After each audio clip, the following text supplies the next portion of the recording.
everybody, and welcome to another edition of Sports View. I'm Ron Cameron. And I'm Denny McClain. I want to welcome you also. We're going to talk about the issues that are going on, especially focus in on the players' strike, the lockout that so many people said would not happen. But before we do that, Ron's got a little business to take care of. We've got a little business to take care of for the advertiser. We want to welcome a new advertiser, Speedy Electrical Services. For all your electrical needs, call the master electrician at Speedy at 464-1035. We have Al Dietrich Oldsmobile, where the runway ends, the deals begin. You want a deal on an automobile, go see Uncle Al on M59 in Waterford. We have National Lock Line for you sports investors and your lock of the day.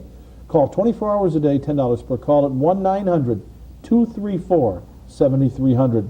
Then we go to Tubby Sub Shops, many locations in Metro Detroit.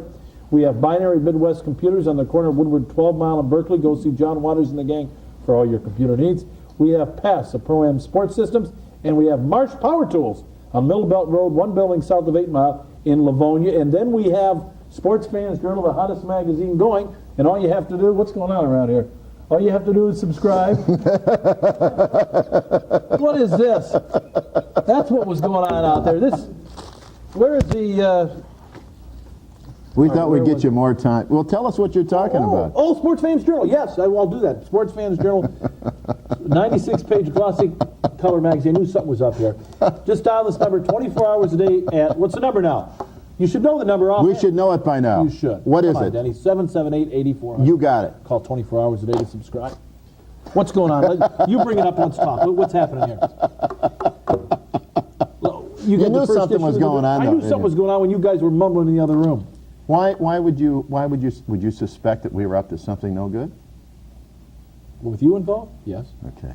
Listen, let's start with the Major League Players lockout. First of all, I want to point out that one of your writers in your Sports Fans Journal, who I am not a big fan of, Bob Feller. The big right-hander? Yeah, he said, I guarantee you, in fact, I should have pulled the quote out, there'll be no lockout. There'll be no strike. Well, Rapid Robert is wrong once again.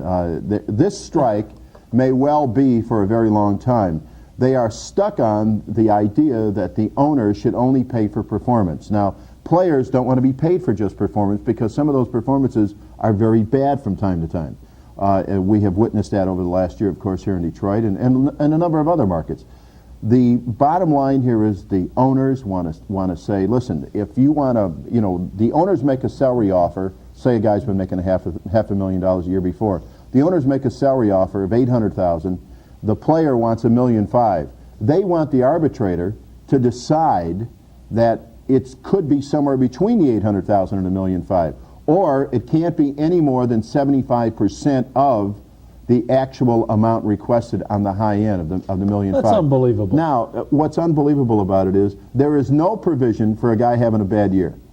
No, they don't care about that, do they? I don't understand. Denny, there's no battles for jobs anymore because, like Jim Northrup said a couple of years ago, and he'll be on this. We're going to get him back on the show in a couple of weeks.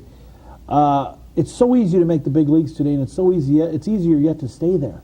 I mean, you got a Zane Smith who was 1-13 and gets a huge salary increase. This guy, I mean, that's a trip to the minor leagues if there ever was one. You got Matt Noakes, and bless us, Matt Noakes works hard. Matt Noakes played in 80-some games last year. From the end of May on, he had 2 home runs and drove in 9 runs, and that's his forte, power. From the end of May on! What does he do? His salary from and he died. He did nothing. His salary for 1989 was $195,000. What he's getting for 1990? $650,000. That's well more than triple your salary for doing nothing because he was there. The irony of it now it's scary. It's scary. The irony now is, of course, we've now got a $4 million player. We've got Will Clark out in San Francisco. He signed a 4 or 5 year deal for $16 or $20 million. He's getting $4 million this year, and he's getting the $4 million whether they play a ball game this year or not. He had it built into his contract that he can't lose a dime. If the players, and it had to be a lockout, not a strike. So the owners went ahead and did, and they obliged themselves now, or at least that one club in San Francisco did, to pay the $4 million to Will Clark, whether they play or not. I don't believe that we will see. Let me back up. I do believe we will see opening day move back a week or so. I believe they're going to lose a couple of ball games this year unless they do double headers, and they hate double headers because of the fact that they can't double their revenue. You got to remember that that's one of the reasons you don't see many doubleheaders anymore. Sure. Because the owners want to double their revenue, and I don't blame them with the kind of dollars they're paying. But more importantly, I believe spring training is going to be very late, unless something happens as we speak today on Monday. I think it's going to be settled sometime this week, Denny. I really don't. I don't see it coming. While they're not screaming at each other, they're not calling each other dirty names, I think we're reaching the point that they're going to start screaming at each other. They haven't reached that point yet. And I suppose the reason they haven't reached that point is essentially one reason. They're all making so much money anyway. Everybody who signed a new deal this year, allegedly. No, not everybody. A lot of almost people. Everybody. The great majority of players had a clause built into their contracts that if there was a lockout, which is different from a strike, you got to keep that in mind too. If they have a lockout, that in fact, they will be paid anyway. We have a guy here locally that's not going to get paid. Morris won't get paid, they say. Isn't that too bad? Yeah, well, you know, I want to repeat myself for those and clarify it, because when I started saying this a couple of weeks ago, somebody said, well, you're a friend of Jack Morris. Jack Morris has been a good pitcher. I really don't know Jack that well. But I will tell you this, I'd rather Jack Morris get to $2 million a year than the pizza guy go buy another car with it. That's all. I mean, at least put some money back into the ball club, because that certainly is not being done at this point. I'm not a Tom Monahan fan in any way, shape, or form, but when Morris can scream about Tom Monahan buying a car and for a certain few $1 million or whatever, and why can't Jack Morris get that? Fine. The car produces. And the car in years will go up in value. Morris's value goes to the bottom because his career is almost done. Yeah, one of the other things slipped dramatically in the last 3 years, Jack Morris. One of the other things I'm constantly asked, no matter where I go, is why won't the owners sit down in good faith and negotiate? Owners don't want to sit down in good faith and negotiate because that means they have to open up their books. You have to remember that the players are written off as an asset to the organization. I don't know if it's a 5-year write-off, 7-year write-off, but they even at times retain some benefits to a player if the guy's been released, if the guy is traded. They have got all these tax incentives to constantly not open up their books. The Minnesota Twins reported a net profit this past year of $4 million. Very misleading. They drew almost 3 million people. You just can't believe that 3 million people and $18 million from a television contract and all the other things and they literally own the stadium. Well, the state owns it, but they literally are the landlords of that stadium. You can't imagine them only making $4 million when they actually that figure is drawn up, Denny, before the collusion thing, and they have to pay into that collusion. So it really wasn't that at all. No, not at all. And I mean, where we go with this, I don't know.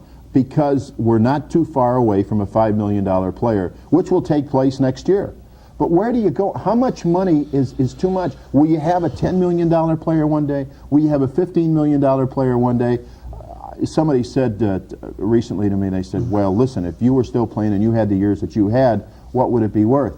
I said, based upon today's economy and the fact that the owners really don't want to open up the books, I said, they'd have to make me a partner. Because if you win 20 3 times, my God, what can you make? Baseball, Denny's not become a sport anymore. It's all become a business, and the people that play it are different people than they were when you play. Oh, you had jealousies when you played, no question about it. People jealous of you and things like that. But today there's so much jealousy of not, oh yeah, the $4 million man Will Clark is, and he gets that no matter if he plays a game this year. But if somebody comes along in another few weeks and tops that figure, then Will Clark's going to want him to renegotiate. You know what? That's a good point, because who's the second baseman with the Chicago Cubs? Ryan Sandberg. Ryan Sandberg. Signed a contract a couple years ago for a certain amount of money. Now he's ready to stand in the pauper. Well, let me tell you what happened. Line. He's got a $2 million. He just signed a new deal for $6 million, a 3-year deal. Yeah, but it was last year before last season started. He made a statement, and here's a guy that has the greatest image you would ever think. I mean, he's never has come across greedy. He's one of the guys, spends his time with his wife and his children and everything else, does everything right within the community of Chicago. Terrific guy. Everybody says the same thing. But I want to tell you something. Ryan Sandberg made a statement the other day in the Chicago Tribune. He said, if I find out a second baseman is making more than $2 million a year, I am marching in the Chicago Cubs office. Now, what has that got to do with Ryan Sandberg's salary? Yeah. I mean, why does There's so much jealousy there. All of a sudden, Ryan Sandberg has come out of this little closet that he's been in, and he says, I want more money if there's a second baseman in this league making more than me. Well, I'll guarantee you one day somebody's going to make more money than Ryan. Well, yeah, Sandberg. sure. But the thing is, it kills me. It's a one-way street. The owners guarantee their money to the players, and what's the players guarantee the owners? They're not even guaranteeing they're going to show up, much less and play. there's a lot of people, as we know, we've got one or two in a ball club in Detroit, a lot of people who even go out there to play that don't give you 100% every day. They Let's get talk them. Lou Whitaker. Let's name names. That's the major difference today. I don't remember a guy that I ever played with. And I really mean this from the bottom of my... I don't ever remember a guy going out there and not giving 100%. Can you imagine the second baseman you played with the Tigers, Dick McCullough? Can you see him and Lou Whitaker? If he had Lou Whitaker's ability, he'd be in the Hall of Fame from day one. Yeah, he'd have been in the Hall of Fame a long time ago. If Lou Whitaker...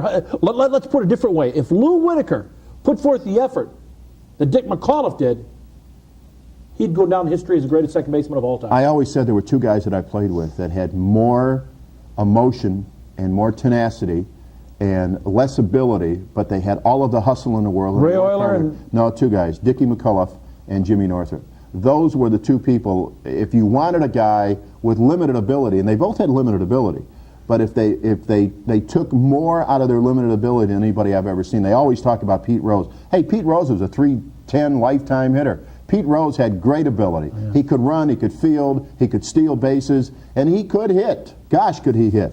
I mean, I think that's the worst argument I've ever heard regarding one guy. But when we come back, we also want to talk about this Tyson Holyfield, Don King fiasco, because now it's bigger out of the ring than it will ever be in the ring. We'll be right back.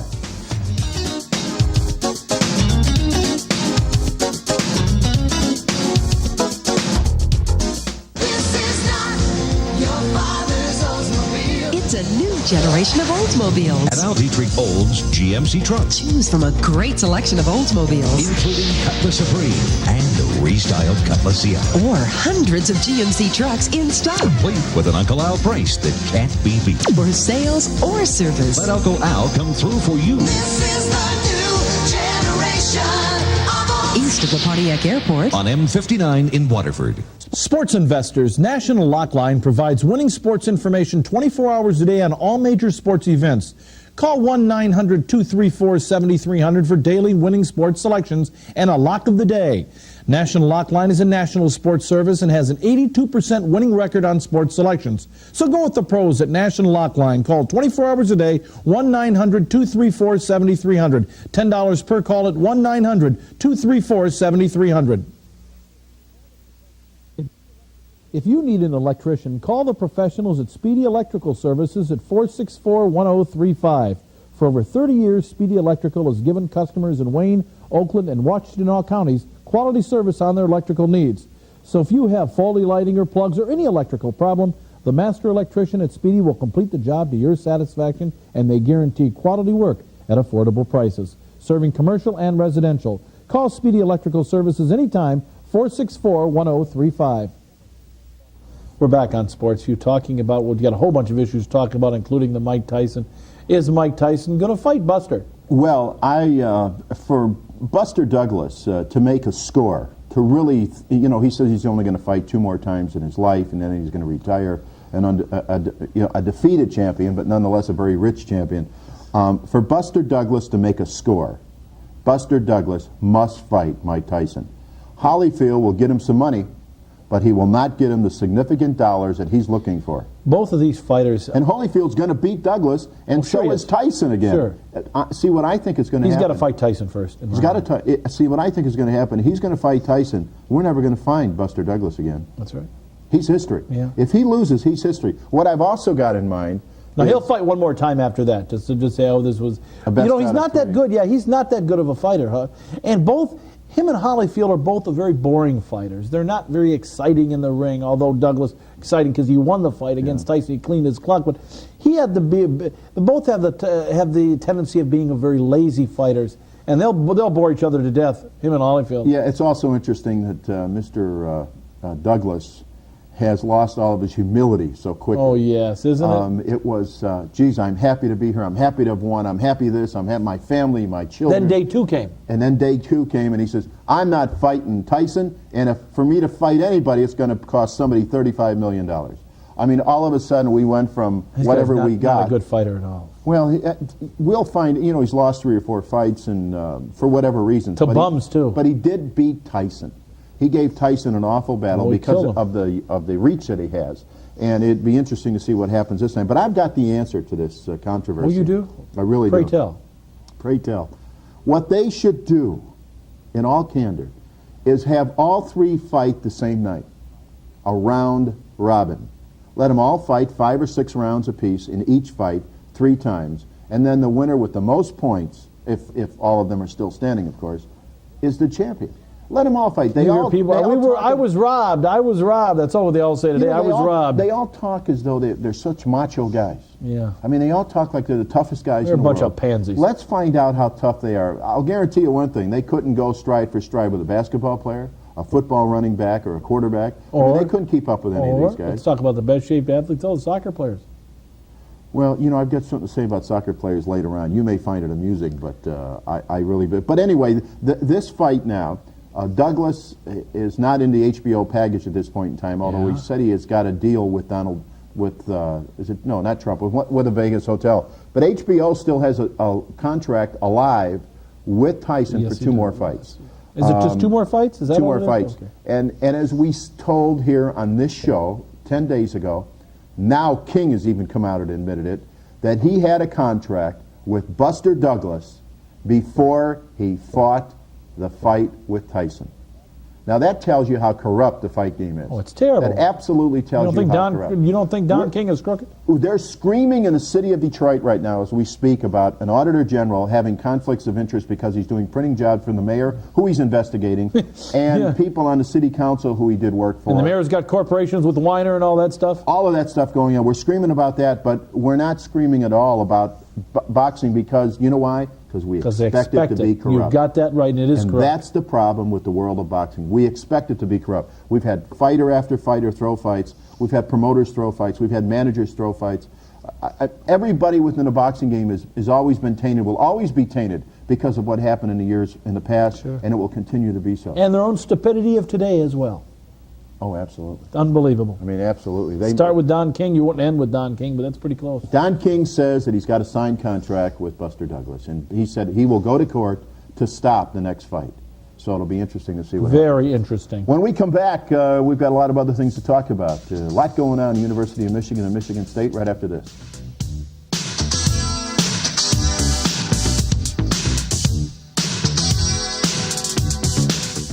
If you're a sports fan, you should subscribe to Sports Fans Journal. Here's just a few of our many celebrity columnists.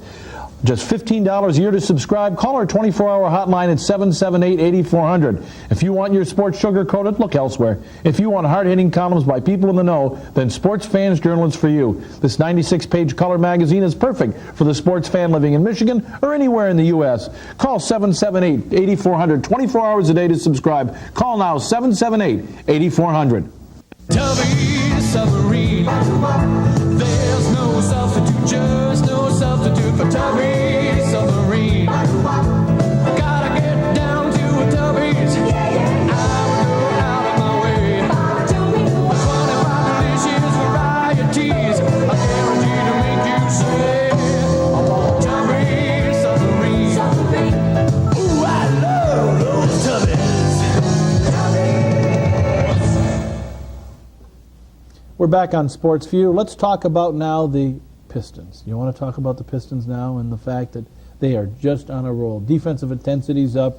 They're playing well, and they've got some bums of the Orlando and Miami this week. So there's no telling when this streak's going to end. Well, they'll at least go to 13 games. They're going to play Miami tonight. We're taping the show Monday, folks. Yeah, Orlando Wednesday, so they'll go to 13 games minimum. They then go down to Atlanta over the weekend, and then Sunday in New York to play the Knicks. The Knicks. They're going to have. They could have problems on Atlanta and New York. That could end the streak because Atlanta's. Although, and I've said this before, the Atlanta players are out to get Mike Fratello fired. In my opinion, they quit on him the last game against the Pistons. Out and out quit. They're just Moses Malone's in cement. Willis from Michigan State. Kevin Willis has his moments, but he looks like he's become a dog. And you've got too much jealousy and too many Chiefs and not enough Indians on that Atlanta team. You've got some real problems on there. and I think Fratello's going to get fired any time now. You know, it always seems that the Atlanta clubs, football, basketball, baseball, have always had that kind of controversy. I look back in the early 70s, late 70s, early 80s with Atlanta. They've always got somebody. The Braves, off. too. The Braves, too. The football team with Deion Sanders this year and all of the other things and all of the other problems that he personally caused in that ball club. That organization always seems to have trouble. But more importantly, I am worried. First of all, the Pistons never look, to me, smooth. They never look like the cylinders are running. The cylinders are running on the defensive end, Denny. The Pistons are winning the game with defense. They're they not really winning are. with offense at all. They're just not a great offensive team. They're a slow-down team. But they're not beating themselves. And defensively, that I thought they'd have a slip at this year without Mahorn, and the fact that they won it last year. Ricky who? Yeah, Ricky who. The defense is as good. I mean, you look at individual defensive players. You got some good ones. You got a John Sally, Dennis Rodman, two of the best defensive players in the league. Sally are terrific. And then you got Joe Dumars in the backcourt. Lambeer couldn't guard you one-on-one. And yet he's a smart defensive player, and he plays defensively team style. And Isaiah's not a good defensive player, but they play together as a team defensively. I worry about one thing. While I don't see a peak yet, I can see them moving towards a peak right now, and we've still got a lot of ball games I see to the play. peak. I see the peak. Do you see it I coming? see the peak. I mean, I think they've reached their peak right now, and I think they've peaked too quick.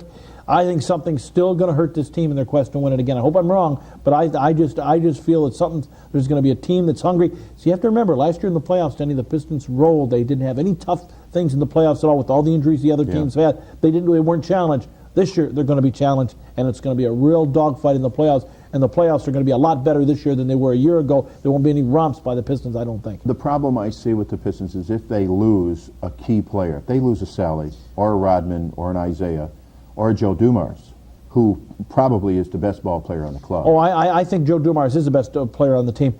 I think that they can't afford it because I think that they're the 1 through 8 they're fine, but I mean you go in the 9th, 10th, 11th, you go to Henderson's really hasn't played a lot, neither as Hastings or Bedford or people like that. You got some problems in those lines. See, and I don't say this as a criticism of Chuck Daly, but I think now you've got a 6-game lead over Chicago. I think it's time to play some of these other people. Time to give some guys. I agree with you. Let some of your guys who play every day rest a little bit more. Give them a few more minutes off every ball game. Work some of these guys, and you never know when somebody's going to go out there and stiff themselves on somebody else's ankle, hurt their back, take a bad fall. Yeah. You need to work these kids. You got to get them more. You got to give Bedford, Hastings, and Henderson more time. Now you look at the situation with the Big Ten. Let's go to the Big Ten. Then the last segment we'll talk about the Red Wings. Well, the OSU certainly got Michigan's attention. Yeah, they got Michigan's attention. But think about how many ball games this year Michigan has been down in that situation. They could have lost 4 or 5 additional ball games. Sure. This has not been a vintage Michigan year, in my opinion.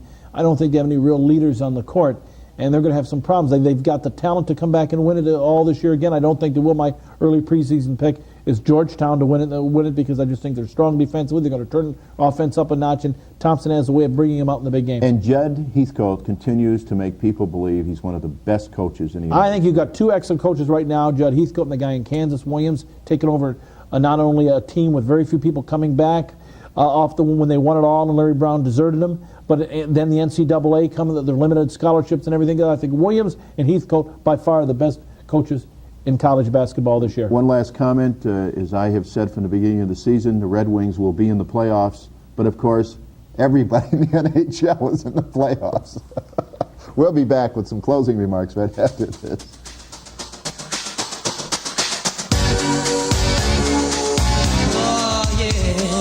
Hey, Brian. So, listen, you want to get high? I got some great stuff. No, thanks, Mike. That junk's bad news. Smart kid. He doesn't need that stuff. Nobody does. I'm McGruff, the crime dog. Now, watch these kids. I'm bored. Why don't we get wasted? Why don't you get real? I've got a better idea. Why don't you get lost? See that? It's happening everywhere. So, if anyone ever wants to turn you on, just turn them off. It's a great way to help take a bite out of crime. Detroit's first NBA championship team. The Pistons revel in the excitement of their historic season on Pass every month with Pistons Update. Fred McLeod looks at last year's incredible plays, inspired coaching, and future front office moves that will affect this year's new squad. We'll feature highlights and candid interviews to keep you up to date with the bad boys during the offseason. Catch Pistons Update each and every month on Michigan's cable network of NBA champions, Pass Sports.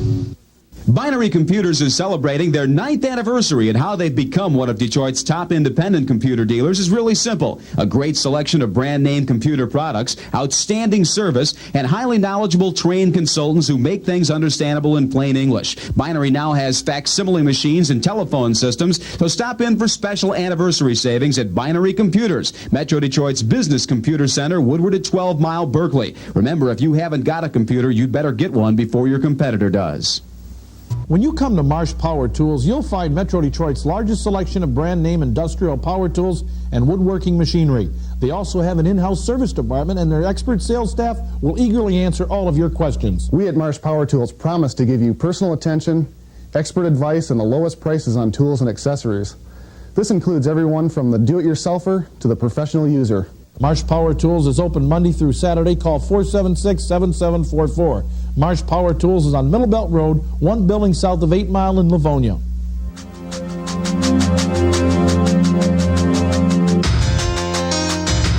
We're back closing it out and continue about the Red Wings. You know, the kids have come up and done a nice job, add a little spark. This team needed a little spark. They're doing a little more bumping and grinding, as the old-time hockey players like to say. They bump and grind now, and that's why they're winning. They're back to that style a little bit. They still got some problems. Minnesota's just taken up. Minnesota's history. The Red Wings will be in the playoffs this year. Well, I think that also tells you, first of all, how diluted the league is with inferior talent. There just is not a lot of talent on any team. There is not a club that has overwhelming talent. You look at Lemieux and Gretzky, the two best players in the league, and rightfully so. And people talk about Gretzky being the greatest ever. These guys have got to be smoking something, drinking, or something, or just plain stupid to make that comment like that. Hockey. Who do you think would be the greatest player of all time? Gordie Howe is so far ahead of everybody else, it's a joke. You know why? No, a lot of I reasons. also lead with my heart when it comes to the greatest That's hockey not my player heart. of all I'm time. just talking about I don't the know. skills when you have has. a man that has, I agree with you, but when you have a guy that scores as many goals as Gretzky has, and a guy who went to a new club last year and made a difference, like Wayne Gretzky did in L.A. And then dying this year on it. But it's hard not to say that he is not, if not the best, he's got to be one of the top Not even close. two. You know why? Because the game has changed so much today, Denny. He didn't have the stamina, the strength to play 20-some years ago. And these defensemen, Gadsby, would knock him in the cheap seats. See, but that's like saying Babe Ruth couldn't compete today. Of course, it's a little different. That's an individual game. Babe Ruth couldn't compete today. He's dead. Yeah. But more importantly, could he compete in today's days and times? Oh, I think he could. I do too. I think a lot of those guys back in the 30s. But this isn't the third. We're talking about the 50s when Gordie Howe could do more things than Gretzky. And not only that, but the superstars today don't fight their own battles. Yzerman's a little bit of an exception. But you got Gretzky and you got Lemieux. They get touched. They start crying. They want the enforcers out there. Gordie Howe didn't need an enforcer because Gordie could play as a man, not like the boys of today. I would just love to see Stevie Yzerman skate with a Wayne Gretzky. I think that would be terrific. Let's talk about the Speedy Electrical Services. You need an electrician, call 464-1035, serving Wayne, Oakland, and the other county, Washtenaw. Al Dietrich Olds on M59 in Waterford. National Lock Line for your sports investors, 1-900-234-7300. Your lock of the day. Tubby Sub Shops, several locations. Binary Midwest Computers, Woodward at 12 Mile, Berkeley. Pass the Pro-Am Sports Systems. Marsh Power Tools, Middle Belt Road, one building south of 8 Mile in Livonia. And Sports Fans Journal, we'd like to have you as a subscriber. Dial this number 24 hours a day, 778-8400. We'll talk to you next edition of Sports View. Bye-bye, everybody.